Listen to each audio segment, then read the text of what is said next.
And how are you going to prevent, taxpayers having to bail out million-dollar properties?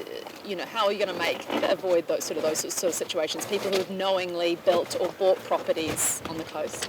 Well, first of all, we need to make sure that we're building in the right place in the future. And whilst we did issue guidance in 2017, that's been unevenly applied. And so one of the things in the adaptation plan is that we're going to become more directive about where we're able to build in the future.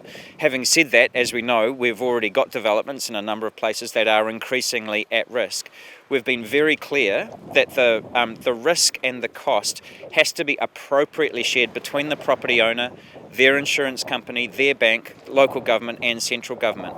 And like I said, we're taking a hardship approach here that we've said that we will not cover every loss, and we cannot cover every loss in the country. That's as plain as day when you look at the numbers. So we have to, I think, work to support those communities that are going to be really struggling to be able to adapt given their circumstances. Is there an estimated cost currently of total estimated managed retreat that money took in? No, there isn't. And I also just want to be clear that managed retreat is only one of the options. There are different options that communities can have.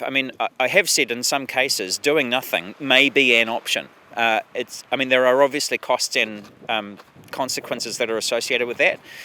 Accommodating the changes, which may involve raising houses up above their current level, and that is actually already being done in some parts of the country, like around Edgecombe where we had those floods a few years ago.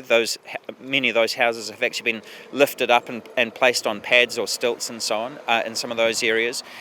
Defending from it, and here you can see you've got flood defences being put in place through the use of seawalls and so on. That's an option.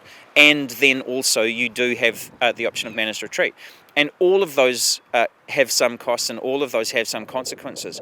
What we want to make sure is that communities have really good information available to them about those different options and that they're able to choose the one that makes the most sense for themselves. Moving on from, what happened in the past, are you satisfied with this plan that your minister responsible for, that it's going to make things happen fast enough? Look, I am the first person to say how frustrated I am at the incredibly slow pace of government in responding to the climate crisis. And so, I think that is tremendously frustrating. But now that we've actually got a statutory plan in place, I think that you will see the momentum pick up. One of the things about this plan and the emissions reduction plan that we released the other day is it's not static. So it's not, by the time we get to the next plan, this plan will have changed quite a lot. We are trying to put in place a system for being able to, quite a dynamic system for being able to adjust to circumstances as they emerge, and to put in place accountability mechanisms in government that we've never had before. So I think with that, I do have confidence that we are going to be able to respond to those, but I do share people's frustration that it has taken us a very long time to get started as a country. Thanks for checking out our YouTube channel. To stay up to date with all the latest news from the New Zealand Herald, click the subscribe button below or check out one of the videos here, and head over to nzherald.co.nz for more details on these stories and more.